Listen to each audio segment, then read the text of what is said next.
integrity of that case. That is the Austin police chief pushing back on claims that Breonna's death was a homicide. This news conference included some new bombshell information that So it wasn't an army? is proof that Breonna's life was not taken by someone else. Now, before I get into those details, I want to walk through the new timeline that we have about what happened to Breonna last Friday. Aguilera, a 19-year-old student at Texas A&M, was in Austin, which is about 2 hours away from her college, for a big football game. It was between her school, Texas A&M, and the University of Texas. That game on Friday kicked off in the evening, 6:30 Central.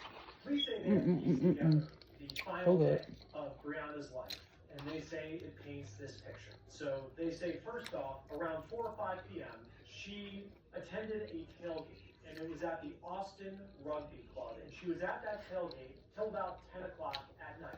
Police say that she became so drunk at that event that she was asked to leave. Witnesses stated that after Breonna was asked to leave the tailgate, she repeatedly dropped her phone and staggered into a nearby wooded area where her phone and other items were later located by Austin police. Just after 4 p.m. on Saturday, November 29th, officers from the scene paged homicide and informed them that they had located the property belonging to Breonna and determined that there was also a separate deceased person call with the same name.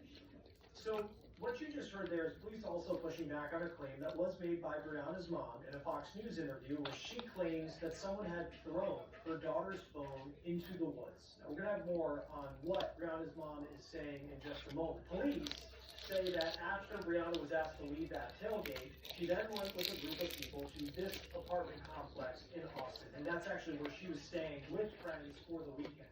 She allegedly arrived at the apartment building at 11 o'clock at night. The apartment that she was staying in with friends is on the 17th floor. Now, police say at 12:30 in the morning, most of the people in that apartment had left, and remaining were 3 girls who were staying at that apartment. Now, police say at around 12:43, Breonna borrowed a friend's phone to call a boyfriend who lives out of town. Police say they have confirmed that phone call happened. They say 2 minutes later, roughly, a 911 call was made to someone on the street who heard a loud thud and then discovered Breonna on the ground. Police say the next day, they interviewed the 3 girls who were in the apartment, and they also notified Breonna's mom of her daughter's death. Police say the girls in the apartment had called 911 around noon on Saturday to report that Breonna was missing. They couldn't find her. Police say some of those girls were sleeping. Some of them had assumed that Breonna had left to go see some other friends as the apartment cleared out for the evening. Now, Breonna's mom had also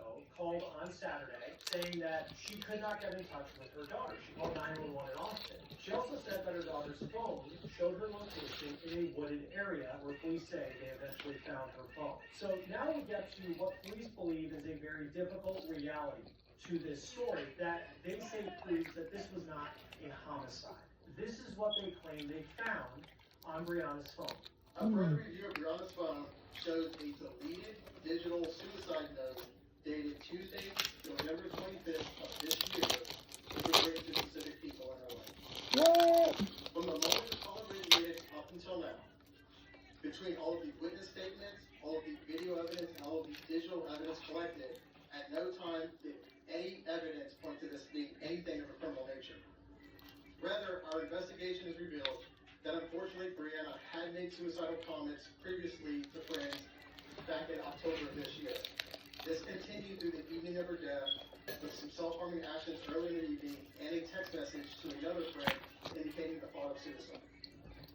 We recognize that hearing news like this can be difficult and may affect members of the community in very personal ways.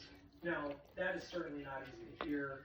It's incredibly sad to hear that from police, and you have to imagine it's incredibly difficult for the family of Breonna Aguilera to hear those things. But again, they're continuing to push back on this. We're going to get into that part of the story in just a moment, but I want to continue on with what police are putting out right now, because police say it isn't often that they will share information like this publicly, but because of the amount of attention that this case is getting, they felt like it needed to be released. Now, as we've been saying, Breonna's mom from the very beginning, she's been very vocal, claiming that her daughter was murdered. She says that her daughter was planning to become a lawyer after going to Texas A&M. A&M was her dream school, and her daughter, in the words of her mom, was living her best life. Her mom also says that the people inside the apartment, where there was about 15 people who had gone to this after party after the game, she claims that police gave them the opportunity to get their stories straight so they could cover up something beyond what police are now saying. She also, Brianna's mom, has claimed that Brianna was in a fight the night of her death, and that has led to a lot of speculation online. Her mom posted a TikTok video from someone who claims that he saw a fight that night that could be related to Brianna's death. The detective who is in charge of this case, he was actually asked about that after he gave his initial statement during this news conference, and this is what he said. There have been online reports of a fight. The only evidence that we have of any kind of physical altercation was Brianna punching one of her friends as they tried to help her out of the party.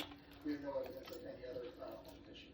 Police also say that no one witnessed Brianna going over the railing of the apartment. In response to this news conference, Brianna's mom posted this on Facebook. She shared a TV station stream of that news conference from police, and this is what she captured. Quote, "Please don't believe this lazy investigator in investigation.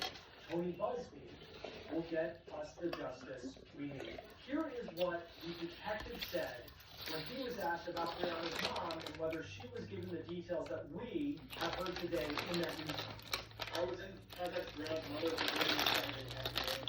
We spoke through Sunday and Monday through the meeting here. Since then, I've attempted 4 times to contact her. I wanted to share this information privately. She did not reply to any of my attempts to talk to her until yesterday afternoon, where she asked me to talk to her lawyer. So I have not been in contact with her mother. However, her father I have been in contact with.